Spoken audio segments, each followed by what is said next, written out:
نہ الحمدللہ ان سے کوئی تکلیف ہے اور نہ کوئی چیز کی اسے وہ ہے. اور یہ تو گورنمنٹ کے ساتھ ہم وہ کر رہے ہیں، ہیلپ کر رہے ہیں کہ جہاں جہاں پہ ابھی گورنمنٹ نہیں پہنچتی یا نہیں کر سکتی یا کر نہیں رہی ہے، ہم وہاں جا کے کر رہے ہیں. الحمدللہ وہ ذات ہے، وہ ساتھ دے رہے ہیں، انشاءاللہ کسی کی کوئی ضرورت نہیں ہے. اتنی مہنگائی میں جہاں پر بل دینا لوگوں کے لیے دشوار ہے، غریب تو غریب کیا امیر بھی رو رہا ہے بلوں کو لے کر، کاروبار کو لے کر پریشان ہے، مہنگائی کو لے کر پریشان ہے، پیٹرول کو لے کر پریشان ہے.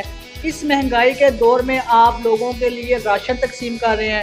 میں نے خود دیکھا کہ آپ کی ایمبولینسز چل رہی ہیں اور آپ کی میڈیسنز آپ لوگوں کو فری میں دے رہے ہیں، راشن دے رہے ہیں، گھر گھر جو جا کر آپ راشن دے رہے ہیں.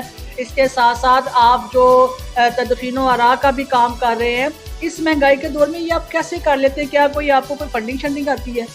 عمر بھائی فی الحال تو آپ کو میں بتا بھی چکا ہوں کہ ہمارا ایک خاندانی یہ تنظیم بنایا ہوا ہے.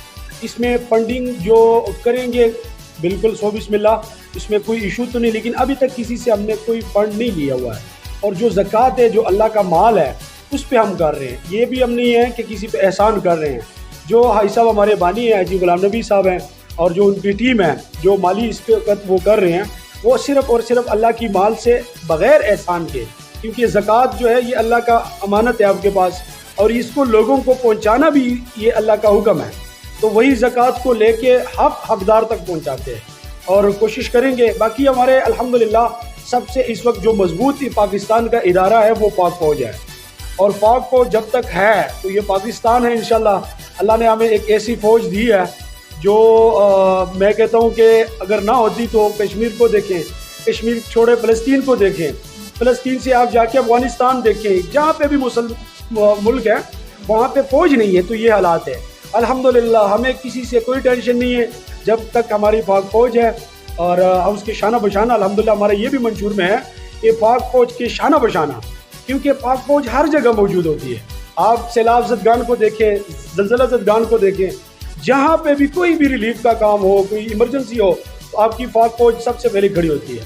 تو انشاءاللہ ہم اس کے ساتھ کندھے سے کندھا ملا کے جہاں پہ بھی ہماری ضرورت ہوگی ہم کریں گے، اور یہ اپنے ملک کے لیے کریں گے اور اپنے فوج پاکستان کے لیے کریں گے انشاءاللہ.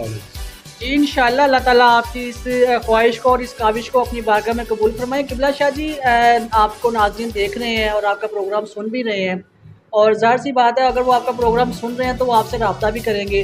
کچھ ایسے لوگ بھی کریں گے جو آپ نے خود کہا کہ جو سفید پوش ہیں وہ بھی کریں گے. تو ان کا کیا طریقہ کار ہے؟ پھر آپ ان سے کس طرح جو ہے رابطہ کریں گے؟ عمر بھائی اس میں نا ہم نے رابطے کے لیے حاجی صاحب نے زبردست ایک پلاننگ بنا کے ہمیں دیا ہوا ہے، ایک سیٹ اپ، ایک ٹیم بنا کے نا، اور اس کے ایک طریقہ کار بنایا ہوا ہے.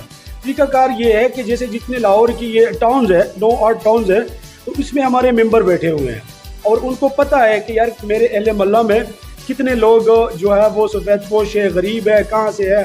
تو وہ ٹیم رابطہ کرتی ہے ہم سے. ہم ڈائریکٹ کسی کے ساتھ وہ نہیں کرتے کہ یار ہم ڈائریکٹ کسی سے کیونکہ یہ حقدار تک پہنچانے کے لیے نا آپ کو ضروری ہوتا ہے کہ آپ کسی سے پوچھ لیں. تو پوچھنے کے بجائے ہمارے نمائندے ہیں ہر ٹاؤن میں، تو اس ٹاؤن سطح پہ ہم اس سے لے رہے ہیں. مثال وہ آتے ہیں، آج جیسے ہم نے میٹنگ کی ہے اس میں 8 ٹاؤن کے بندے تھے، تو 8 ٹاؤنوں میں ہم نے نا آٹا تقسیم کرنا ہے. انشاءاللہ کچھ دنوں میں آپ کو پھر لے کے جائیں گے، دکھائیں گے بھی. تو ہم نے یہ ترتیب بنائی ہوئی ہے کہ ہم جائیں گے، اور ہمارے بانی صاحب جو ہے غلام نبی صاحب وہ صرف آتے ہیں ایک آدھی میٹنگ کے لیے. پھر انہوں نے کہا کہ یار میں اپنا حق آپ کو دے رہا ہوں، آپ کو اب حق ہے کہ آپ جا کے حقدار تک پہنچ جائیں. کیونکہ اب ہر بندے کو میں نہیں جانتا کہ یار یہ غریب ہے، سفید پوش ہے، یہ امیر ہے، کیسے ہے. لیکن اس کے لیے ہم نے پھر ٹیمیں بنائی ہیں. الحمدللہ وہ زبردست کام کر رہی ہیں. لسٹ بنی ہے اور جو بھی ہوگا جس ٹاؤن سے بھی ہوگا اس ٹاؤن میں اس کی لازمی جو بھی ہوگا ہم کریں گے.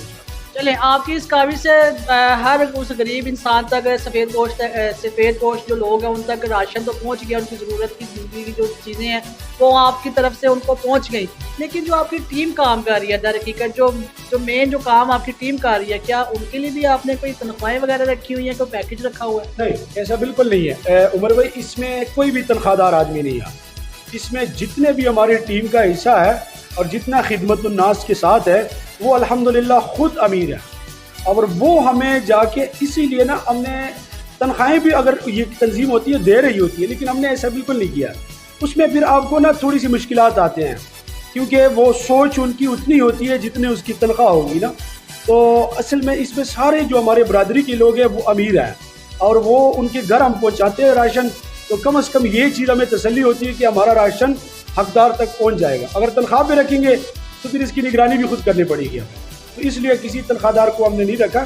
اس میں ساری ہماری جو ٹیم ہے وہ خود اس کی وہ ہے، ایسے سمجھے کہ وہ ہمارے ساتھ اس میں تعاون کر دیں. ایسے لوگ ہیں، کوئی باہر کا بندہ نہیں ہے. چلیں، قائد نیوز آپ کے پاس آئی ہے تو آپ قائد نیوز کے تھرو کوئی میسیج پاکستانیوں کو دینا چاہتے ہیں؟ قائد نیوز کا تو پہلے بھی میں نے شکریہ ادا کیا. عمر بھائی پھر سے آپ کا بہت شکریہ آنے کا بھی. میسیج تو ایک ہی ہے کہ اس پرچم کے سائے تلے ہم ایک ہے. اور دوسری بات، اپنی فوج کا شانہ بشانہ بنے لوگ، کسی بھی غلط اس میں نہ رہیں. پاک فوج ہے تو پاکستان ہے، اور پاکستان کا انشاءاللہ العزیز جو بارڈروں پہ قربانیاں ہیں، جو جہاں پہ بھی قربانی کی ذکر ہوگی نا، تو کسی سیاستدان کا بچہ آپ کو شہید نظر نہیں آئے گا. صرف اگر شہید نظر آئے گا تو پاک فوج، تو پاکستان زندہ باد، پاک فوج زندہ باد. جی، بہت اچھا میسیج دیا کہ پاک فوج ہے تو ہم ہیں، اگر پاک فوج نہیں تو ہم نہیں. اور انہوں نے یہ بھی کہا کہ اس پرچم کے سائے تلے ہم ایک ہیں، ہم ایک ہیں. بالکل ہم سب ایک ہیں، ہم سب پاکستانی ہیں.